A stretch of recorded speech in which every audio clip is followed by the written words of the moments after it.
Welcome to the Ethos Parent Podcast, a Grace Foundation podcast designed to be a source of information and of comfort, reminding you that you are not alone on your parenting journey and that there is help and support available to you.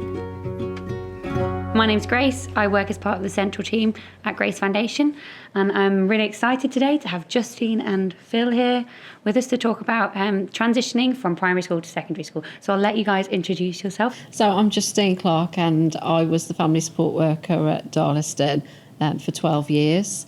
I'm the Ethos Leader currently. And you've got two teenagers of your own. Yes, I've got right. two teenagers of my own. Yeah, one is 14 and one is 18, and will be hopefully going off to university. My name's Phil Miles. I'm Assistant Director of Grace Foundation, and also I've worked as a senior leader in a local secondary school, working with loads of year sevens as they come into us, as well as actually transition does go throughout the school. Mm-hmm. There are lots of different transitions throughout their life in school. But today we're talking about going from year 6 from primary school to secondary. And this is the school that you spent all that time, isn't it? Nice to be back. Indeed, yeah. Oh yes, yeah, love we coming should here. say thank you to Grace Academy Darlaston for hosting us today.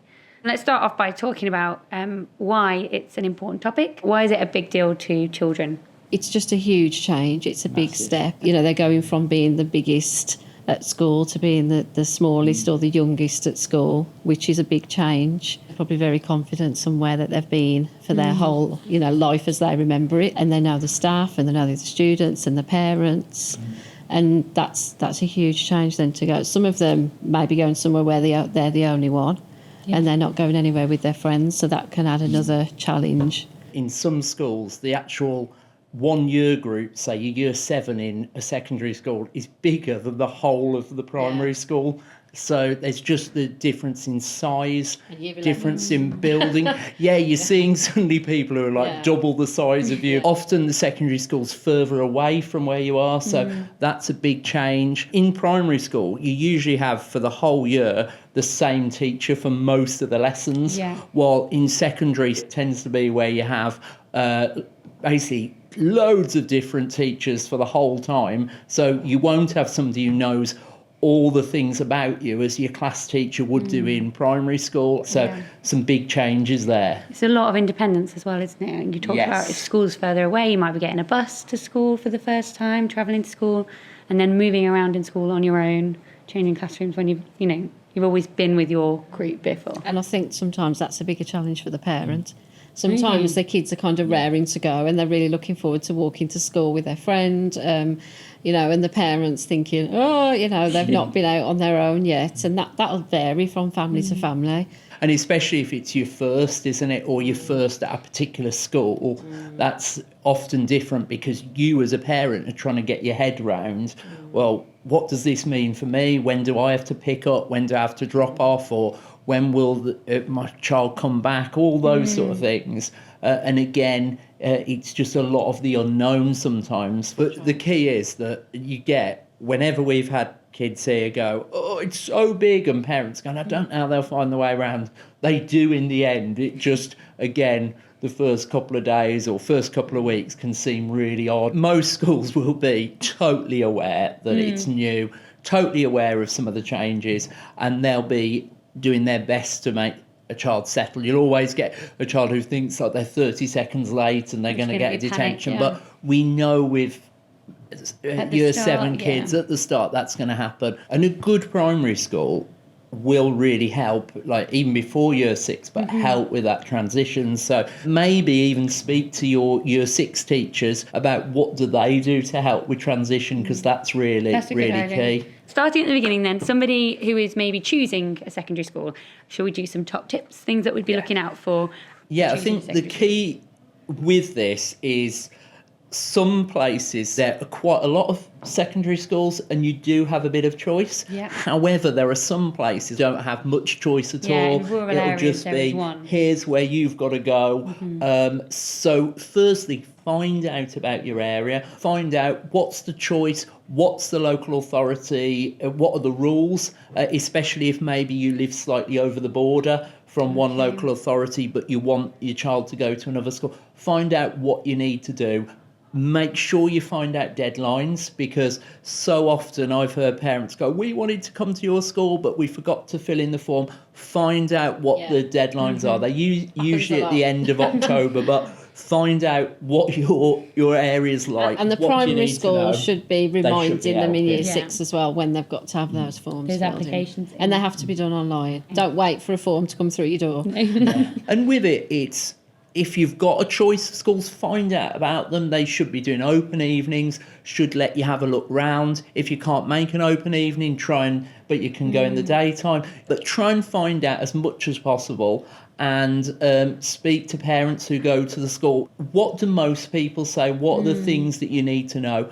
And if you do have a choice of schools, so there's a number, again, what are the entrance requirements? Are they going on distance? Are they going on faith? What are the requirements? Because, say, where I am, there's no point trying to get to the school that's 10 miles away, that's still in the same local authority, that is an outstanding school, because they will only recruit, let's say, from a mile around them. So if you're 10 miles away, you'll have no chance. And if it's on a system where you have to do like your first, second, third choice, you've wasted your first choice. And then maybe the school where you thought, oh, well, I really want them to go if I can't get in there, because you maybe have chosen second, they might have already filled up of their first choices. So it sounds complicated, but find out about your local authority. And remember as well that, especially if you've got a number of children, you might have one child who's really sporty, who a particular school will be really good for, while another may be a bit more academic, or likes certain after-school clubs or provision that goes on. So find out what works for you, and then find out the rules from your local authority. How do you apply and get that application in? That's a really good point to remember. Like, we can all dream big, can't we? But we do need, no point in putting your first choice if it's a school that you're just not going to get into.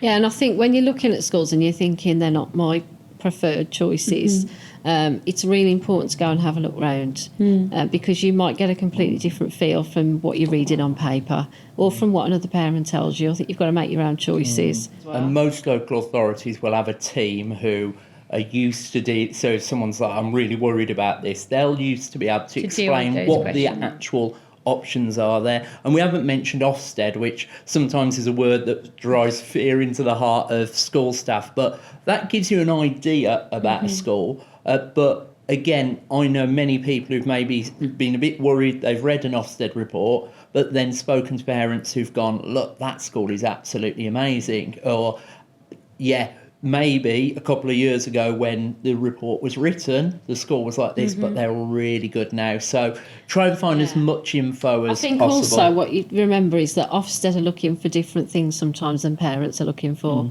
A parent might look and think, oh, that doesn't look good. And when they actually read it, the things that have come up as an issue for Ofsted, the parent thinks, that's not so much of an issue for me, because actually they're quite a nurturing school and this is good and the social things are good, and that's what that parent's looking for their child. So I think you've just got to make a decision based on all of the information, haven't you? Gather all that information in. Preparation. Oh, yes. When it comes to choosing a secondary school. I think it's also useful to remember that each child is different, isn't it? And each family is different. And one family might, like you say, some people rave about school, some people say it's awful. And actually, it does depend on the child and the family and different priorities. So once we've chosen our school and we're kind of happy with our decision, we get that notification from the council telling us where we're going. Can we maybe do a checklist of what I need to do as a parent, what practical things I need to be doing before September? So, I mean, obviously uniform. So you've got to get that, and it can be expensive. Depending on the school, depending on how much of it that you need. So I think budgeting for that is the first thing you need to do. It may be that, because obviously they grow, don't they? I've done the thing of buying trousers at the end of July, and by the time they started in September, the day before, they try them on and they're kind of above their ankles, and then you're doing that quick dash to Asda. And schools are asked to have a supply of second-hand, like good quality uniform that people can either be given away to or buy cheaply. A bit more cheaply than if they're buying it new. If you are struggling, again, talk to the school with that. But again, we've talked about make sure you know the rules as well. Like, don't buy a £240 pair of Nike trainers if that it's if it's a policy. plain black shoe, and if in doubt, ask the school. I think you'd what be about amazed this?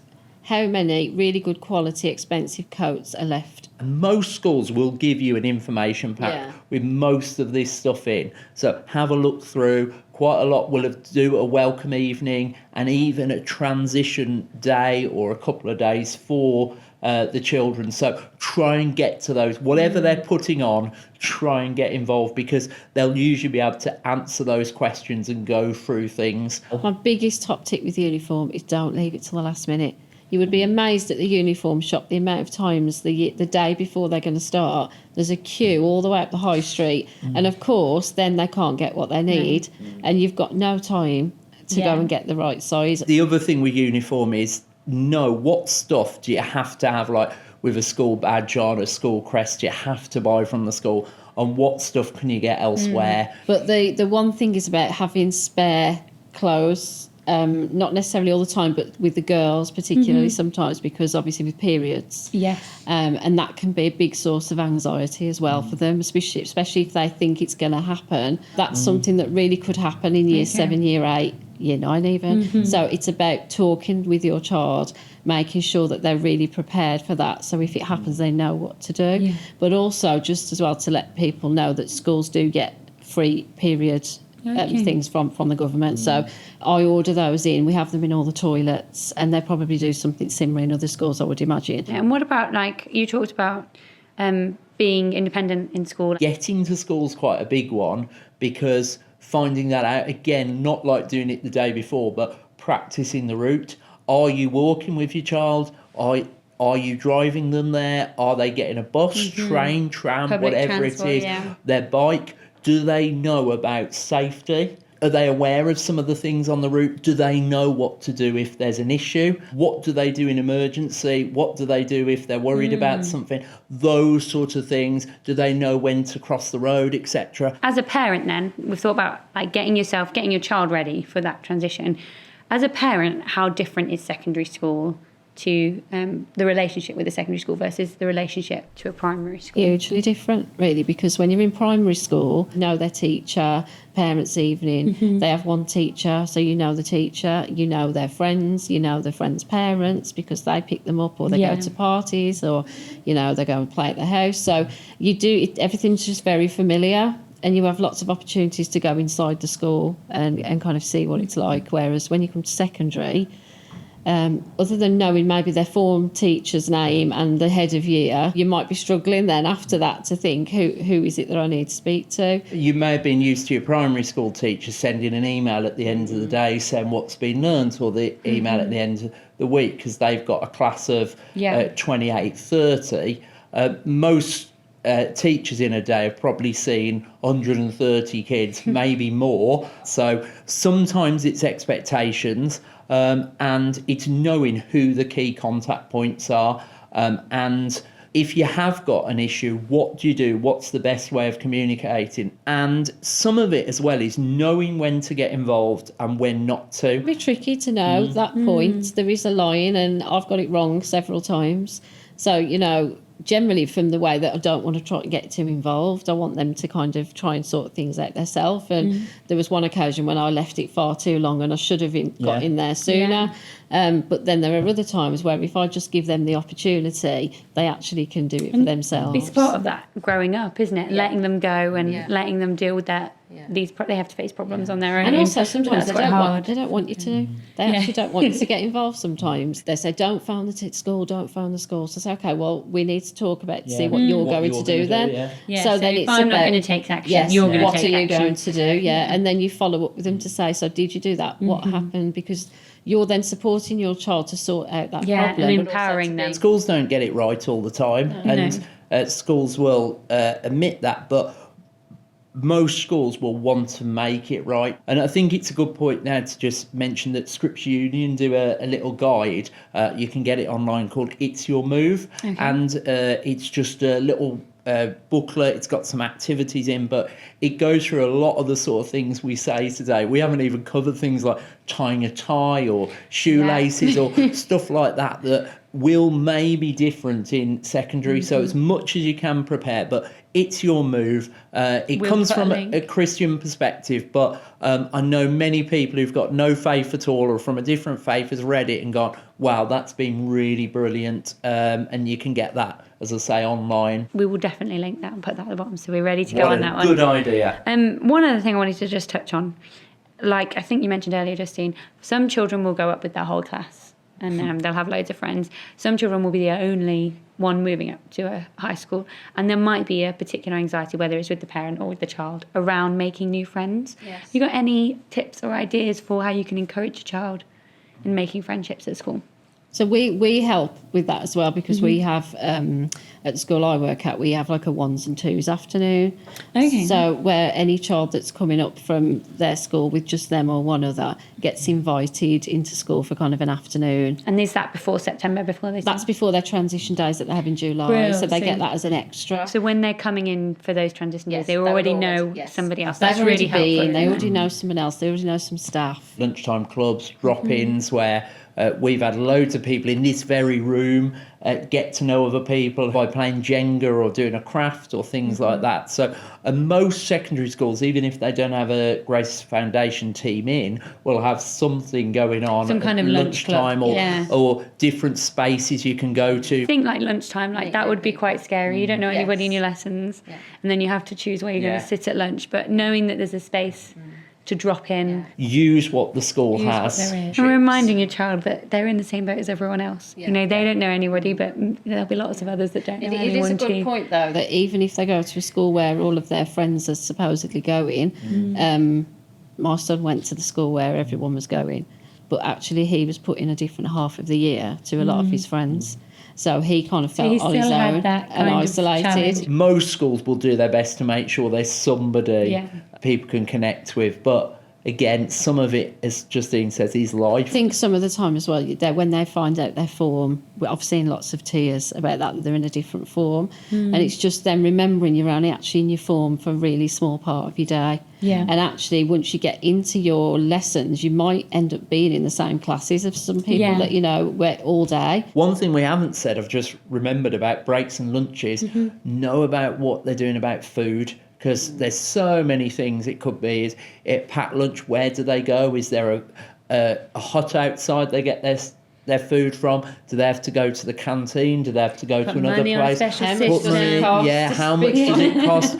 If your free school meals have, or you think you need to be, have you applied for that way in advance? How does that work out? Because again, often in primary schools, the hall is your gym, it's your canteen, it's your assembly hall, it's your after school club, your before school. Everyone knows where the hall is, while in most secondary school they've got a separate thing for all of those. So where do you go? How do you do? How much time? Help them be organised with that. What's your final message that you'd like to leave with parents? Final piece of advice. Okay. So it is a big deal. It is a big step, but it can also be really exciting and something to really look forward to. You know, they're going to be really broadening their horizons with what they're learning. I know my son was looking forward to doing more science because it got a bit boring. Oh, and he got a bunch and doing the experiments and things. So there's a lot of stuff to look forward to. And often more different subjects, isn't there? Like woodwork and things like that you maybe couldn't do. That they've not done before, so that's quite exciting. And actually, just to remember that the majority of kids have a good experience, that they transition well, they make new friends, and they generally have a good experience at school. Your school, your secondary school, should want your kid to thrive, and there will be staff there who want that to happen. It'll be very different to primary, as we've said, but what they'll want is every child to get the best experience as possible. So that's why people on the whole go into teaching. Keeping that communication open, asking all your questions. Yeah. A big thank you so much to Phil and to Justine for talking to us today on the Ethos Parent Podcast. And thank you to you for inviting us.